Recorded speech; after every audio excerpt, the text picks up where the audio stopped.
All right, everyone, welcome back to another episode of Words of the Wise. Today I have Chief Herring from Cuesta College, PD. I'm really looking forward to this conversation. Wellness is something that is really important to him professionally and personally. So, welcome to the show, Chief Herring. Thank you so much for being here.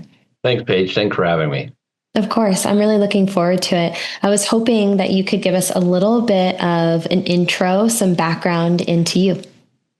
So, my dad was a cop, and I always said, I'll never, it's funny, because I said, I'll never be a cop. So I had a friend who I took some classes, like reserve classes with at Fresno City College going through school, and I had some free time. So I took the reserve classes and I kind of dipped my feet in it a little bit to see, let me test this out. Not fully committed, but try it out. And I did it, and I did it part-time, and I did it with like three other friends of mine that I've had throughout my career. And I liked it. I really liked it. So here I go on, the guy who said I'll never be a cop. My dad was an officer 35 years with Hanford PD and then at Fresno State. So I did it. I got married in day 3 of the police academy. Yeah. And then I started out my career. I went to Salinas PD, which is in Monterey, California. That area is Salinas Valley, pretty rough town, a fun town as a young, 22-year-old officer. So did 3 years there. And then I went back home to Fresno, and I worked for Fresno PD for a little bit over 23 and a half years. Wow. Yeah. And then, yeah. Why I did spent you a bulk of my time there. Go ahead. Sorry, Paige. I was going to say, why did you say that you didn't want to ever be a cop? Was it just because like that rebellious nature of like, I'm not going to be like my dad? Or was there something specific that you were like, that's not for me? Nothing in general, Yeah. I don't want to say it got me out of trouble or anything, having a dad that was an officer, but, it's just like, I don't know. Good question. I don't know. I never really thought about it. Just like, I actually started out in thinking about education and, going into the education world. And then, like I said, doing it like part-time, like dipping my feet in it as a reserve, like on weekends. I really liked it. I like being outside. I can, besides going to calls for service, you're on your own. You can go do what you want. So stop people for traffic and go talk to people. I mean, whatever. So I like that part of that freedom of the job, and then the variety too, because every day was so different. Yeah. Yeah. When you did finally make that decision, when you're like, okay, I'm going to do it. Was there any advice or wisdom that your dad passed along to you that kind of prepared you for this career? Yeah. Probably to learn something new every day. You'll never know everything in this career. And I mean, I worked with a variety of people through the years who come off as know-it-alls, and I know everything. But there is such a wide variety of niches and specialties in this job that you will never know everything about this job. Kind of like, I've always kind of fancied myself after being a jack of all trades, master of none. It really suited me. So, no, just my dad's advice was learn something new every day. Yeah, I really like that. I'm a firm believer in having a growth and a learner's mindset. I think that it sets you up for forward movement, and it's kind of that that saying or that thought process of trying to get 1% better every day. And I don't think it has to be something huge. When we talk about like these incremental things, it's like maybe you just learned something basic. Maybe it's something like really small, but it's still something, it's still something you didn't know before that now you can put in your tool belt for later. Right. And with cyber crimes, which I worked ICAC associated for 10 years, which is Internet Crimes Against Children as a task force. With that, and then now this AI is just changing. Like it's so far ahead of us. And I feel like we're always kind of a few steps behind the criminals, but Mm. especially in the emerging technology and I think that's a perk or a sell for new officers too, because they grew up with technology. They're comfortable. They're really good at technology. So yeah, Yeah. I'm have them curious. chase those guys.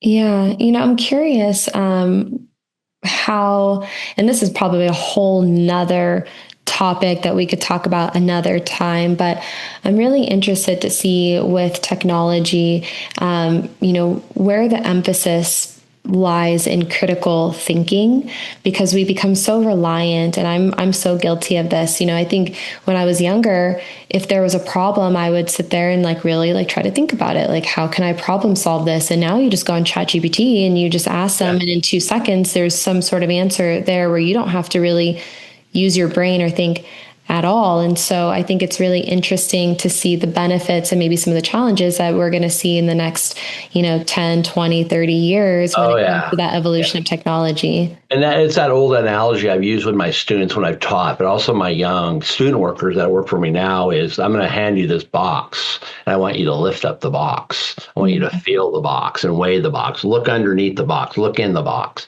That's that critical thinking element that I think is, I don't want to say it's lost, but we're so reliant on technology. So Yeah. yeah, it's going Not to be asking, interesting. not asking ChatGPT what is the box, what's under the box, Yeah, like exactly. actually Exactly. picking it up and doing it. So you came from Fresno PD, and you had told me that you had a really good example of leadership and wellness. And so I was hoping that you could share a little bit about your experience with that.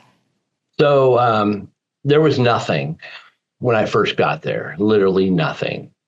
You go to work, you put in your time, and you work in a very violent world. Mm. You're surrounded by violence continually. So one of the chiefs that I worked for, and my last one that I worked for, he's now the mayor of the city of Fresno, Jerry Dyer, really push wellness, right? We did physical wellness, mental wellness. We had access to psychologists and therapists and around the clock. Mm. I was part of the first critical incident debrief that they had. So he instituted that during his time, which I really, really, really liked. And I saw it save someone's career, Yeah. dispatcher who was part of the critical incident. So that bought me in like 1000% right from the get go. So I think having these things, and cops like money, like most do, and they would have seminars and like wellness seminars and have doctors come in, psychologists, and you attend for 1 hour, you got a chunk of a certain amount of overtime. But he also did wellness like once a year where you go in and get like your body fat measured, your flexibility, strength, cardio, VO2. And now it took some investment doing that and buying in from the city. But the goal was for officers, and then they'd have these monthly seminars through the year where there was money incentives. The goal was at the end of the year you would stay the same or you improve. The goal obviously was to improve, and once you improve, then there was other financial incentives on like a sliding scale. So Yeah. it was a lot of you had to have a lot of buy-in by the city government to do that, obvious, because it's a huge financial, but I think the physical and mental well-being outweighed that, versus having officers out on stress or various types of injuries, which we have a lot of strange injuries in our in our career. So Yeah. There's that joke. What are the two things that cops love? And it's time off and money. And so when it comes yeah, to like, initiatives, yeah, it's like, what is that incentivization that's yeah, going to yeah, get people excited? Is it right, time off, or right, is it some sort of, monetary incentive as a right, bonus or a gift card or whatever that is? And so, yeah, exactly, but, I'm really interested because there was kind of a moment, and I was kind of like in obviously, California is more progressive. Every state's going to be a little bit different. I'm from Phoenix, and so 8 years ago, 8, 9 years ago, I think it was just now like starting to kind of bring the focus into wellness, but there was still kind of like a head scratch of like, what? Like, we don't do this, you know? And Right. so there was kind of that like time where there wasn't anything. And then there was a time where there were things. And it's Right. interesting to hear about kind of these early adopters and people who were really ahead of their time, who were prioritizing these things early. And it sounds like the leadership that, you know, you had in place at Fresno was like, hey, like we're going to be at the forefront of this. And Right. I'm curious, you know, you talked about the ROI. You said you saw this firsthand save someone's career. And you talked about needing buy-in from city management, which all agencies that I talk to are in the similar position, right? There has to be Right. some Right. sort of like cooperation and buy-in. But how was maybe the receptiveness to wellness internally as that is happening, like from a peer-to-peer perspective? Were people like, what is this? Or were people like, yes, thank you, we've needed this for so long? I think there was a mixed bag Mm, because you had like the old guard, old OG, the officers who've been around for a long time, where it was like, we don't need that. They're the ones who need it the most. mm, My dad started in 1965, and when I asked him about what was wellness in 1965, he said it was a Playboy magazine and a flask under the yeah. seat. And if you had a rough call, you took a drink while you're working. Oh, wow. That Okay. was in the 60s. That was it, because how dare you speak up? Yeah. Yeah. Well, and you hear about what that does, right? Right. And I think that the reason why wellness is such a priority now is because we saw what happened by, you know, Right. escaping or numbing or not dealing with those things, Right. and, you know, how it cost careers and lives over time. And so Right. I think what you said earlier was really important, is to understand that, and I don't think that everything costs money. There are a lot of things that do cost money, but you know, creating a culture of care and, you know, showing people that you care about them and that you value them and talking to your people, like those things take effort, not money. But when it comes to investing finances, I do think that it's important to understand that the ROI are the lives and the quality of life for the men and women that Right. are serving with you and working within the organization. And I And think their that, families. and oh yeah, 100%. And I think that needs to be the focus. I think sometimes you get so wrapped up in the dollar sign rather Right. than the impact that it's Right. going to have long term. What was your experience? So you said that you know, there was access to all of these things. You were bought in right away. You're like, yes. Was there anything that you did specifically that helped you to have a long and successful career that worked for you? Uh, I think I was surrounded by officers who had about the same amount of time that I had on.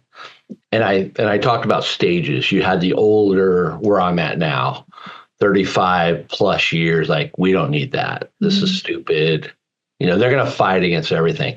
But these were the same people that had been divorced 4 or 5 times, living, in their 50s and 60s, living at their parents' houses because they got drained financially. So you would think, but, it wasn't the cool thing or the culture they were brought up in. So I think having officers that were my age and my point in my career, and also having children and married, mm, kind of surrounding, and, being on a call and being able to say, wow, that was really screwed up, right? Yes, that was. And kind of talking it out in the car while you're going to the next call. I think having that bounce back or, feedback instantly with somebody you're working with that you respect versus, not fearful for not to say nothing because you might look weak or you're not cool or whatever. So, yeah.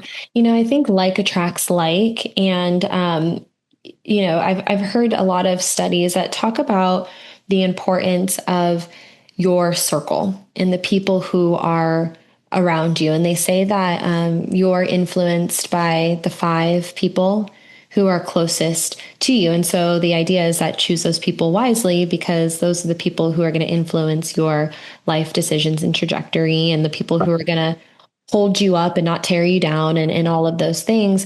But I think that when you surround yourself with positivity and people who are like-minded or open-minded or want the same progress that you do, it snowballs. It has a ripple effect from Right, there. right. Yeah. And I have seen this before. It's not that it happens all the time, but I have seen where the, maybe we'll say salty individual who's in, the back of briefing room with their arms crossed, scoffing. We all know who like those people are, right? And Oh, yeah. they become the like minority, and the majority are these people who are trying to be more positive and, more supportive.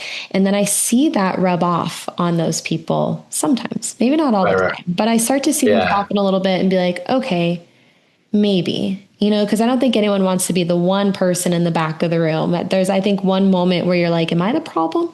Am I the one, when Right. you're the only one who stands out? And so I think the more you can surround yourself with positivity, and we talked about this before, positive mentorship, people who are wanting to help and improve and lift each other up, then that becomes the majority and that becomes the culture. Yeah, I like it. I agree.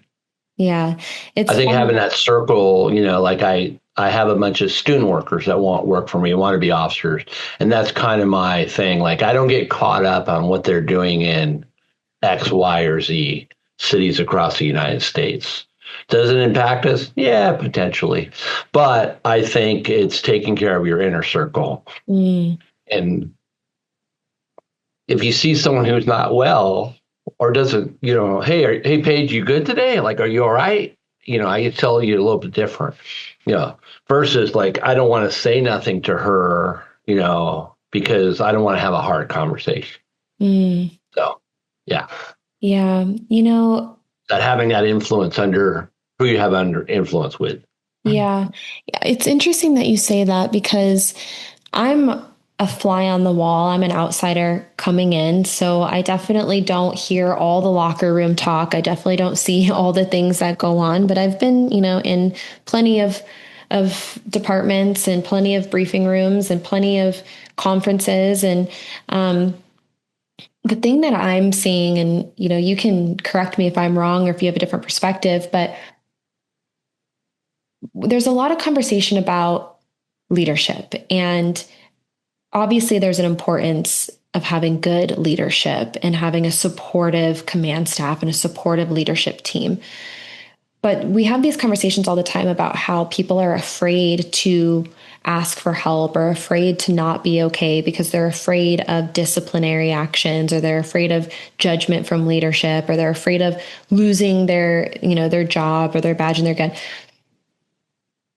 But what I'm seeing a lot of is there are a lot of really supportive leadership teams. It's the peer pressure and judgment that is prohibiting people from talking about the things that they maybe should be talking about, because they're afraid that their peers are going to judge them or laugh at them or, roll their eyes. And I have been an outsider coming into these positions where, we talk about how it's okay to be vulnerable. It's okay to not be okay. And, obviously there's a time and place for everything. But I think, my personal experience, I've definitely been in a room full of people and kind of shared some of my hard things that I've gone through and my why and the why I do things. And I feel that judgment. Like I feel the eye rolls and the scoffs. And it's really difficult. It's hard to, put yourself out there and be met with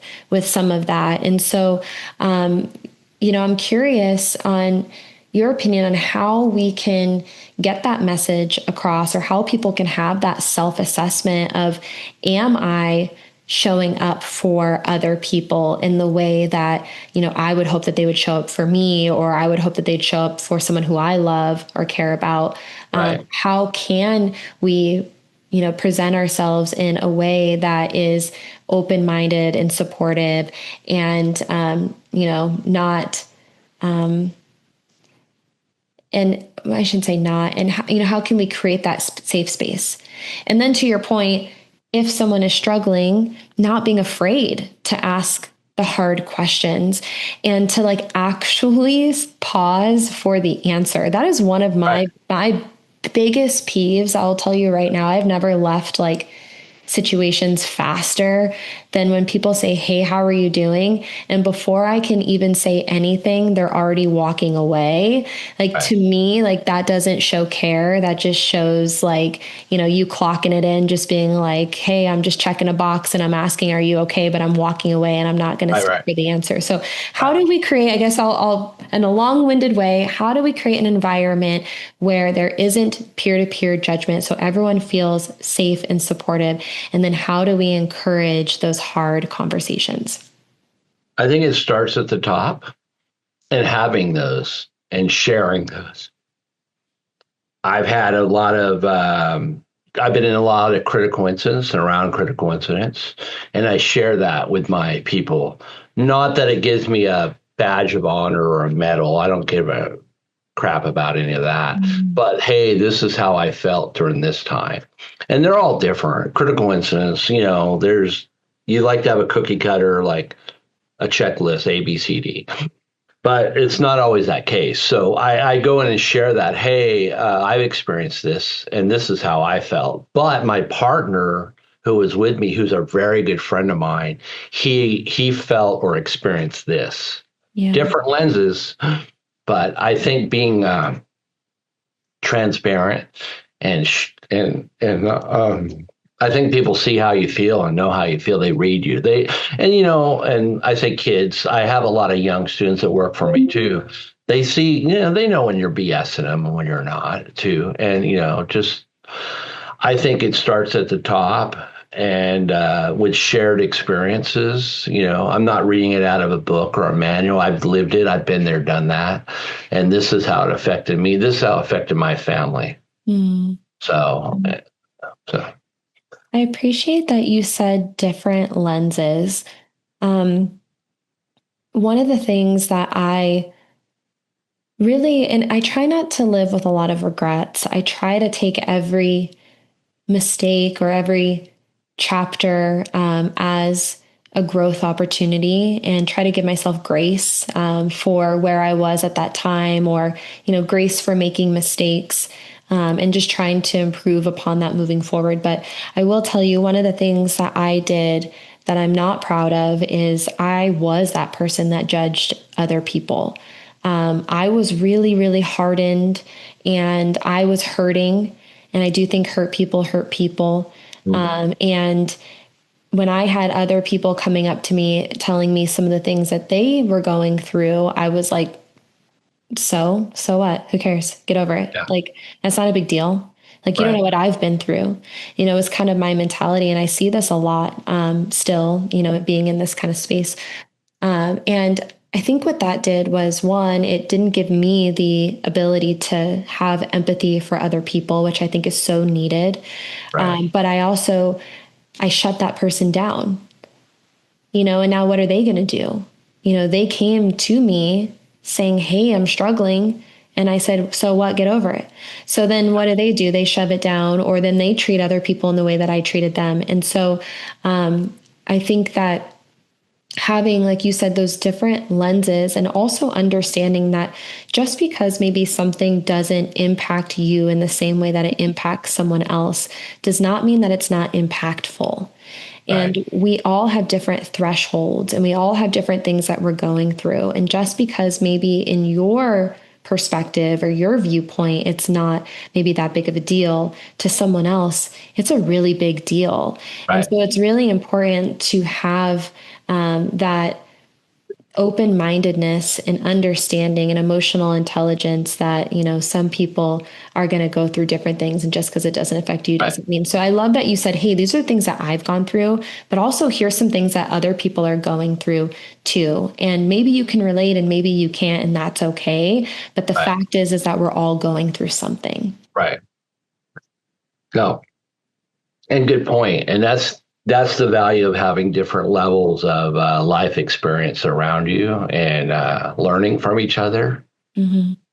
and gathering those different tools and having that, kind of knowing if I'm a young person and I'm struggling with my marriage, well, am I going to go to the person who's been married 40 years, or am I going to go to the single person who can't commit to a relationship? Right? It's kind of the same. Like, know who to go to, like being resourceful. So Yeah.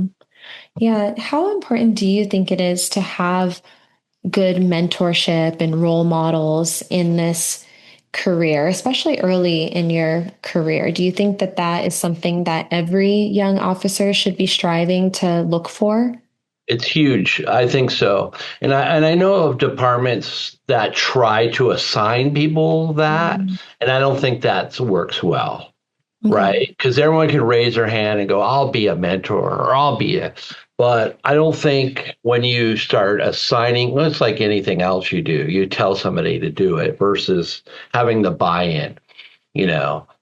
Fortunately for me, I have three very experienced officers that work for me. We're very small, and I have one new officer, brand new, like with a year on.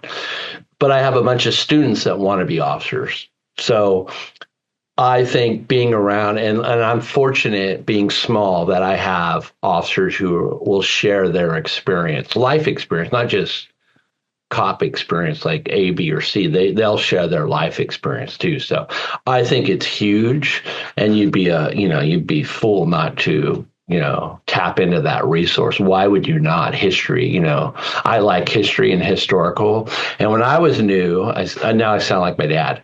When I was new, I always tapped into my sergeants and lieutenants that I worked for because I wanted to know, because they started in the 50s and 60s, and they were trained by officers who started in the 20s and 30s, Yeah. right? And I wanted to hear that thing. And, I wanted to hear those historical points of our job. But also, I think there's a lot of value into, if it's not working, don't do it. Mm. And it was like we were talking about wellness. There was no wellness. When I started, there was no wellness. In the late 80s, there was zero. How dare you speak on this? Or, you were chastised and, looked down upon. And, so I Yeah. think we've come a long way. I We think got a so long way to too. go. Yeah. I think there's always room for improvement. I think that this idea that you have arrived is detrimental. I think that you can, have achievements in your life that you're, proud of, but I think that you should always have this goal of, we talked about this earlier, just trying to be maybe a little bit better every day, maybe trying to learn something new every day, instead of being like, I learned it all, because I promise there's more to learn. Oh, yeah. And I also think that you can learn from everyone. And I think that's what you Sure. were kind of talking about earlier, Even how, the bad people, yeah, oh yeah. even the criminals. Absolutely. I've learned more from the negative influences in my life or negative I've people learned in my more from life. inmates and homeless people than I have with people with PhDs. Mm. So, It's so interesting. My background, my dad was gang affiliated, incarcerated. And so I grew up kind of in that environment. And I think that it taught me a lot about empathy and like understanding maybe two sides of the coin, and that not everything is necessarily black and white, and because I think to some people they would look at my dad and be like, he's just a gangbanger, drug dealer. And to me it was dad. Those things were also true. sure. And he served time for that. But he was also these other things, and I look at other people, like I look at the homeless person on the side of the road, and I think I do ask those questions of like, what got them to that point? Why are they there? What have they seen in their life? And it's interesting that you said that, because I do think like how interesting, I mean, I won't do this, but I think how interesting to sit down with a lot of different types of people who come from different, walks of life, even the homeless person on the, at the bus station. How do you learn from the things that they have been through? And I find that to be really fascinating. If you ask them, they'll tell you. Yeah. If they're in the right mental state or people that have alcohol, mental health, drug addictions, it's got to be about timing. Hmm. But that's the benefit of the officer side of it. If you have them in handcuffs in the back of your car, they're a captive audience, right? But I Yeah. think they again, like officers, if you start asking them questions like, "Hey, how'd you get here? Like, how did you get to this point?" And I think a lot of the times they'll. In my experience, I worked downtown Fresno with the Chinatown homeless largely. A lot of times these people would tell you their stories. Mm. They have some crazy stories. I Yeah. met doctors. I've met, there was a guy, when I started out in Salinas PD, I was walking by the mission at 3 o'clock in the morning and the most amazing piano. I'm like, what? Thought it was a CD or, recording. I look in and it's this guy and he's drunk. Like he can't even sit up. He's wobbling all over the place, but he's playing the piano. The next afternoon, I come back in when he's awake and I start talking to him. And the guy was the lead for the New York Symphony, the lead. And he was classically trained at Juilliard, graduated from Juilliard's, and all this amazing, been all over the world playing. And then he lost his battle. Yeah. You're like making me a little emotional, to be honest, because it's like that's humanity, right? And Right. how can you treat people instead of judging them immediately? Because I think you could look at those people and say, oh, they're just this. Yes. But then when you peel back the layers and you take the time to get to know people, and this could be even just people you work with, Yeah. or it could be the people who you're serving in the community. But if you take that time to peel back the layers and try to understand who people are, Right. I think that there's so much value in that. And you also don't know what people are going through. I think that as humans, we do a really, really good job of masking Sure. the pain and the hardship. And in sometimes it's necessary, right? Sometimes Right. but I sometimes maybe that one interaction that they had with you is what they needed, that little glimmer of hope, for someone to treat them like they matter, for Right. them to turn their life around. And Right. we all have the ability to do that. And that's Sure. not something that takes money, that takes time and Sure. awareness and effort. I was recently in California, and I was doing an on-site with an agency I work with out there, and there was like my point of contact that I was, kind of walking in with, and there's two other gentlemen who were talking in the lobby, and one was like this tatted up guy, and the other one looked more professional, tie and button-up shirt. And the tattooed guy, walks out after, and the other guy who was, in the tie and the button-up shirt, he was a detective, and I didn't know this, but he comes in and he starts talking to us, and he goes, "That was someone who I arrested so many times. He was always getting into trouble, and he just came in. He's now 5 years sober, and he said that I was instrumental in his recovery, and he wanted to come in and make amends with me as a Nice. part of his recovery and thank me." And I was like a sobbing mess. Like, not really, but I was like holding it back, because I Sure. was like, that's what it's about. Sure. Like if we could spend the time in our personal or professional lives to show people that there is light at the end of the tunnel, that there is opportunity for them to improve themselves, and there's that little bit of fight left to keep going when you feel like giving up. Like that's what it's about, to show up for each other. So and I think that that's wellness, like how can we show up for ourselves? How can we show up for each other? And that's what's going to, I think, keep people going and having a long and successful career, is if they feel like not only are they making a difference in other people's lives, but their lives Right. matter to the organization and people around them. Right. And the trickle down theory, the Yeah. wife thing, the wife and children. Yeah. Because Absolutely.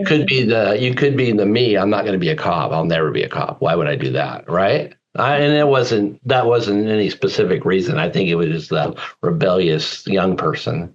But if you have that, because we have a lot of multi-generational in our, Hmm. especially these large agencies. When I was with Fresno PD, there was fourth or fifth generation that had worked there, which is a cool legacy to have, right? Yeah. But so you also positively impact those for the next, 50, 100 years down the road, perhaps, Yeah.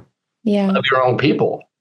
Yeah. So Yeah. I think that's interesting to think about. I don't think anyone, and maybe like as you get older, you start to think of legacy or you start to think about like what impact you had, but the hope is that can show up for your family in the best way and that you can inspire the younger generation to, look up to you and maybe want to do the same thing someday. Or, I know everyone I talk to who's in this profession is like, I do not want my kids to be in this profession. And then it's always the people who don't want their kids to be in the profession that end up in the profession. And so, I was like that. My oldest would be an amazing officer, super social. He's got great people skills. And I was like, no. And luckily for him, he found his niche. He's a Mhm. special ed teacher in Boston. Yeah. Oh, that's great. But they're like, oh my God, your oldest son would be an amazing cop. And I'm like, oh no, I do not want You're like, I am exiting that right now. no. Yeah. I do So have a question for you because, yeah. you talked about leading by example and, top down and showing people that like, hey, like I've been through stuff too and creating that culture. Right. How do you, as a leader, how do you manage being a leader of an organization, but also being human? Right. Yeah, that's the hard part because you got to put on the public face too. So I recently lost my wife. I'm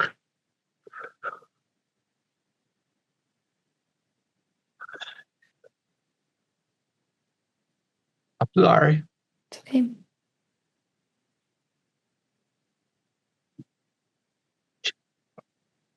She had cancer, ovarian cancer, for 10 years.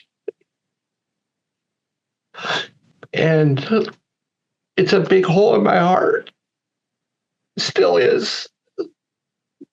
And I'm sorry I got emotional about it, but it happens. Grief is the worst emotion to me. And I've gone through them all, but I mean, I can't. Like, I do everything. I read books, I talk to people, I use my resources, but grief still just punches you. There's weekends or nights you're just sitting there and you just start crying. Yeah. And it's nice to feel supported and loved there, but and I'm not the only one who's lost a spouse. I mean, a lot of people have, but I keep telling myself that you're not the only one. You're not the, but your mind tells you something else different too. So I think going back to it's okay not to be okay. Yeah. And I'll share with my secretary yesterday. I'm like, I'm not having a good day. I don't feel good today.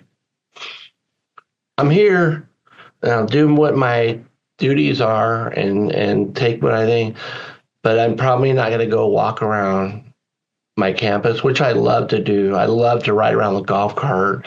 I love to walk around. I love to interact. I love the interaction with students.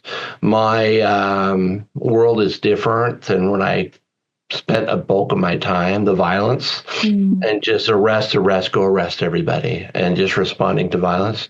Now it's just it's 180 degrees, which I love because I am on my back nine of my career. So I think that it's okay. I share with my officers who are senior, like I'm not, I'm not okay today. Just let you know, I've had a rough weekend, right? And and they know that I'll share when I'm going to share, I'll share with them. But they know I have two adult sons that are strong, and very supportive. But if a person tells your people use your resources, if they don't use their resources, it's like counselors. Who's going to counsel the counselor, or who's going to pastor the pastor, right? It's kind of that same thing. So I'd like to, and I sorry I got emotional. It hits me, but it's that practice what you preach, Mm-hmm. right? I'm not going to sit here buttoned up with a shirt and tie and say X, Y, or Z. You're going to call this phone number, employee intervention.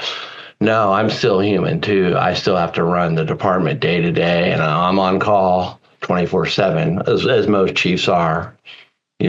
We can defer some things to people, but you call me and I'm having a bad weekend.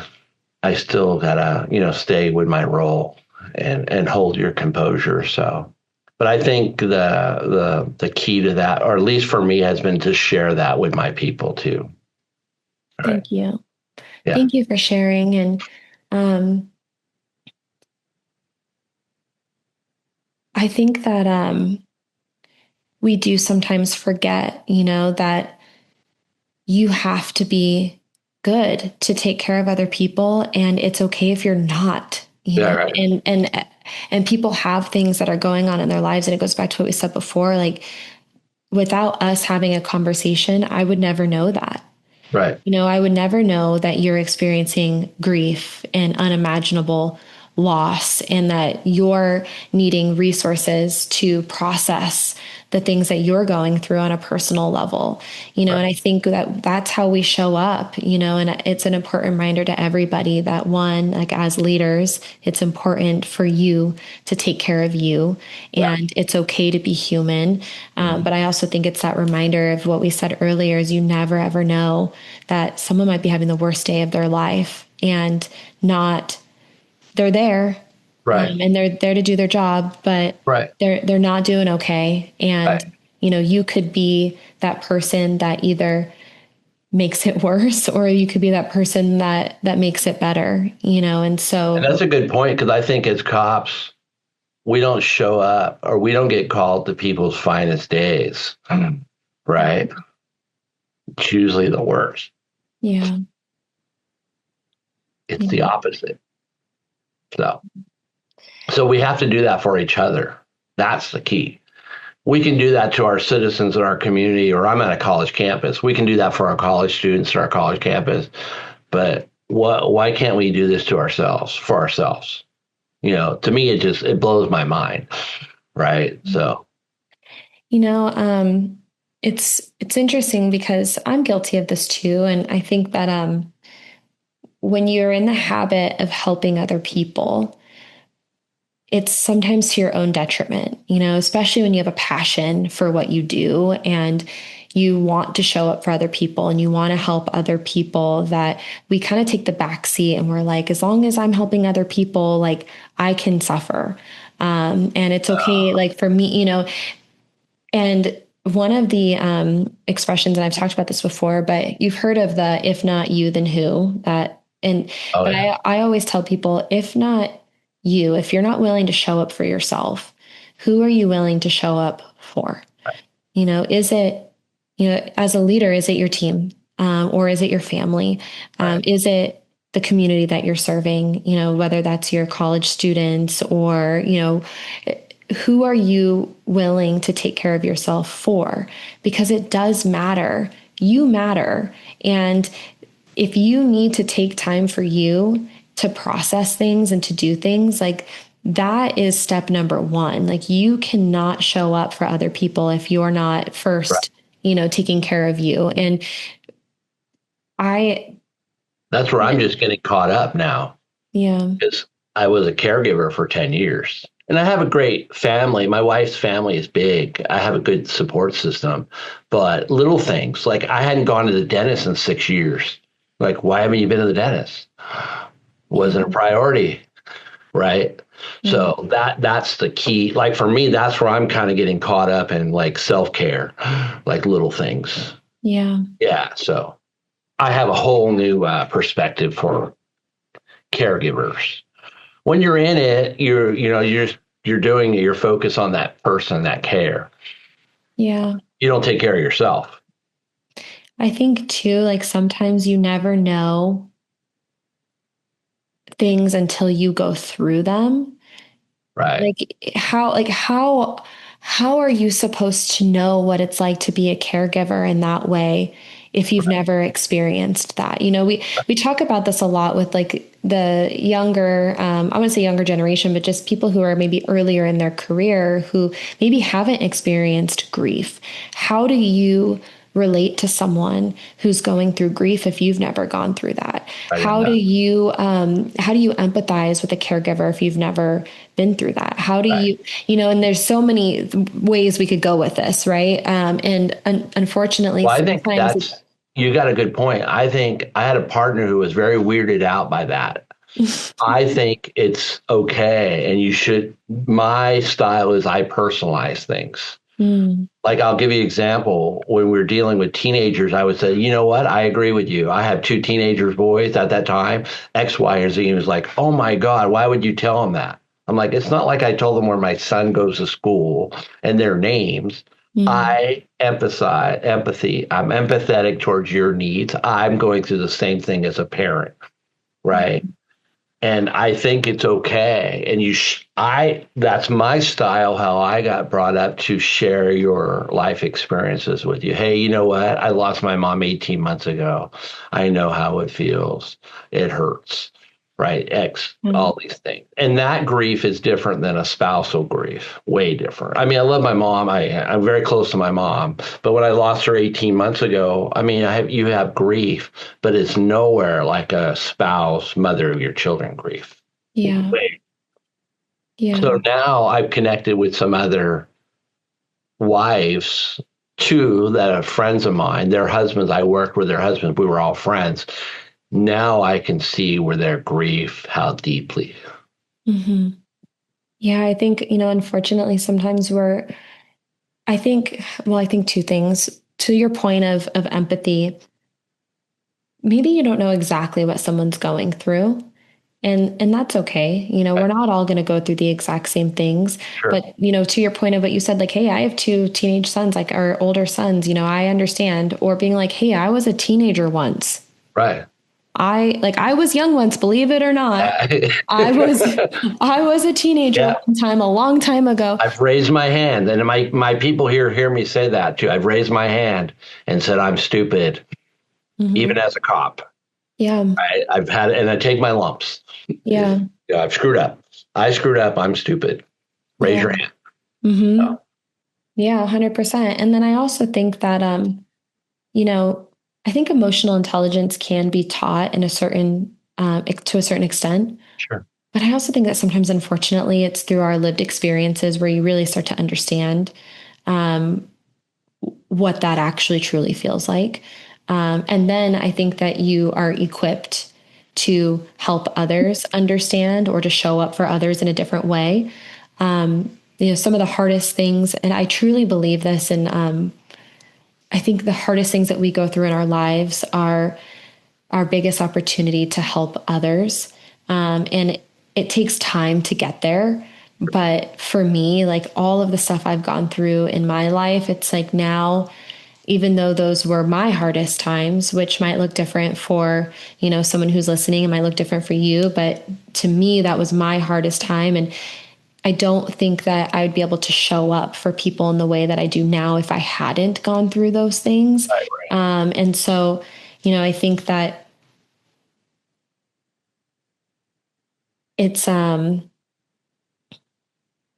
it's hard. Life is hard, Yeah. and And I how do you convey that message to a 21-year-old officer who this is their first job, right. right? They're Well, right out of college, their first job. They live at home with their parents still, right? They mhm, don't even live on their own. So to go to somebody who's getting, it's different, but like someone who's getting evicted with children, and I'm getting kicked out. I don't have a job or income. They can't relate to that very mhm. well. So Yeah. Well, and the expectation is that they do. sure, Which is a whole nother conversation yeah, yeah, because yeah. I Another day, I I empathize with that too. Like I was right? a disaster when I was 21, 22 years old. Sure. And these young men and women who are entering their career at that age have so much expectation and pressure to do so many things. And I can really empathize with that. There's a lot of outstanding. Don't get me wrong. They're outstanding. It'll blow you Yeah. away. Like on Yeah. paper, they shouldn't know this or shouldn't emotionally feel this, but they'll blow you away. I'm not bad mouthing all new No, people. not at I was all. there too. Yeah. Like, what do sometimes, as an officer, you get there and I mean, you're young and you haven't experienced, like you said, you haven't had personal experience with it. Like, and you're there to be the problem solver and the peacemaker. Like, how do you solve that? So, Yeah. again, that's the mentorship, and be able to step back and call someone who has a little bit more seasoning, a little bit more salt and pepper, a little bit more seasoning that can help you solve these problems. So, I like that a little bit more seasoning, a little salt and pepper. I was yeah. thinking about all my grays that I have. I'm like, I have the salt and pepper. So it's just wisdom growing up Yeah, in my head. exactly. Exactly. I have two final questions for you. One is, I know that you, came from an agency before that prioritized wellness. You Right. are now prioritizing wellness within your organization through having conversations, creating a culture, showing that vulnerability is strength and it is okay. What do you think the future of wellness in law enforcement looks like? Is my first question. And then my second question is, what words of wisdom would you share with someone who's earlier in their career in the context of wellness?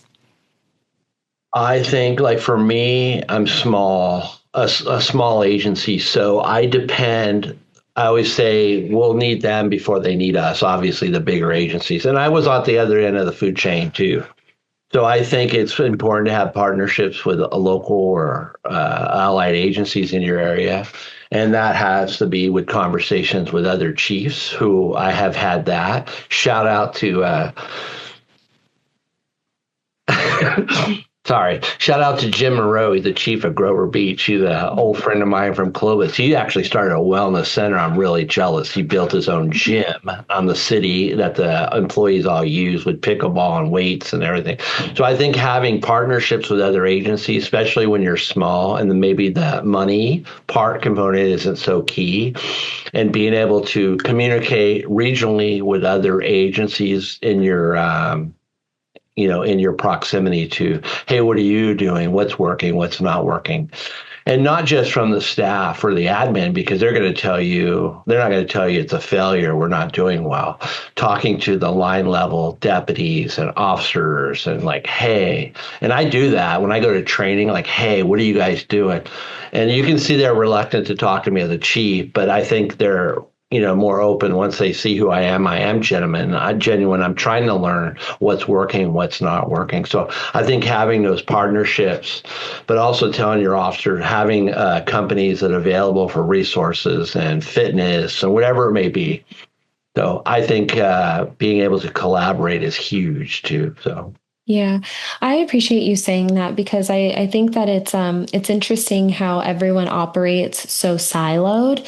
Everyone's kind of on their own island. And I do think that for smaller organizations who maybe don't have the resources or where it's too close knit for people to like maybe want to talk about certain things, like maybe they Right. want to reach out to other people to Right. have those resources. But I also think that there's so much value, even if you're not a small agency, there's so much value in sharing. I was doing a presentation, and there was a room full of leadership, and one of the chiefs there was talking about a program that they have. And they were like, yeah, like we do this, this, this, this. And everyone was like, whoa, that's cool. And they all know each other. Like they're all friends. And they're like, that's really cool. And they started asking questions. And I was like, did you guys know that he was doing that? And they're like, no, but we really like it. I'm like, there's so much value in sharing the things that work for you.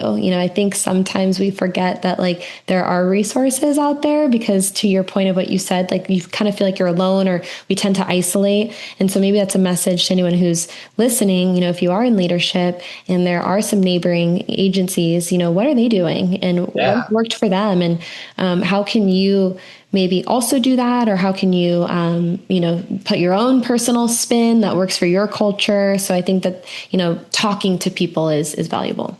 Yeah, I agree. We have a monthly meeting with all the chiefs in the county, even the probation and the prisons. We have several prisons here, but also the sheriff's department too. And they host it. And one of the chiefs changes yearly as the chairman. And I think it's a great, it's different from the world I came from, the Central Valley of California, where it was more like, this is our piece, that kind of same thing, Yeah. what we're doing. I think here we're smaller and the agencies have been wonderful to me locally. Like, what do you need? What can we do to help you too? And so when we have had some things where we need a little bit extra help, they're always willing to step in too. So again, it goes back to that saying, I need them before they need me. We're small.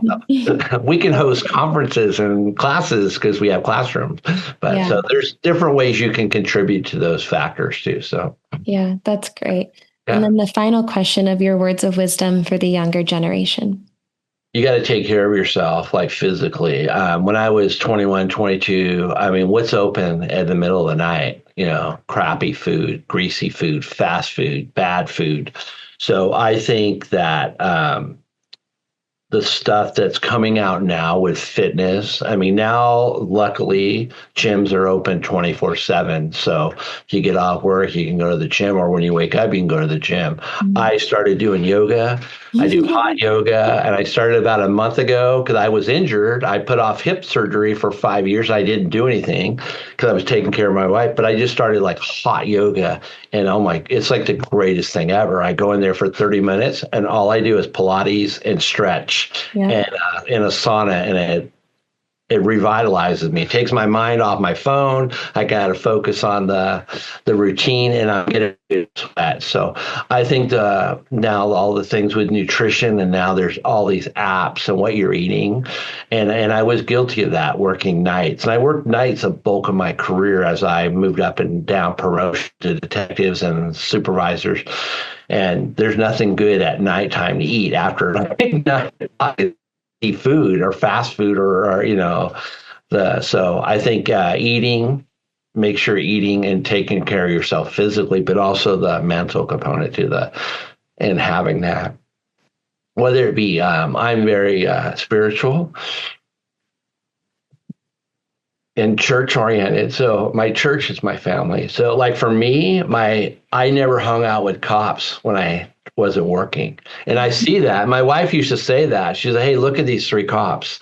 And we're at Target and they walk in, they got big dog police and fanny packs, right? They're obvious, like they've got cop written. My wife noticed, so it's obvious, Captain Obvious. So I think having a life outside of being the police work and devoting it to your family, or I think people that are, I don't want to say, when you're with just cops all the time, all you do is talk about cop stuff, whether it be a barbecue or you go out to a restaurant, So I think separating work from your family life, and it's a big separation, and you should have that.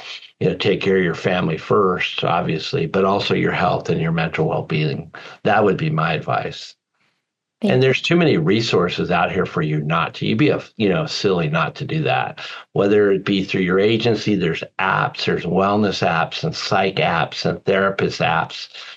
So you'd be remiss not to do that. No. Yeah. Thank you. Thank you for your time. I know I took more than I asked, so I really Okay. appreciate you coming on here and Oh, thanks, being Paige. I appreciate vulnerable what and you're sharing doing. your story. Thank you. I appreciate that. And I wish you all the best, and hopefully we'll stay in touch. All right. Thanks, Paige. Thank you.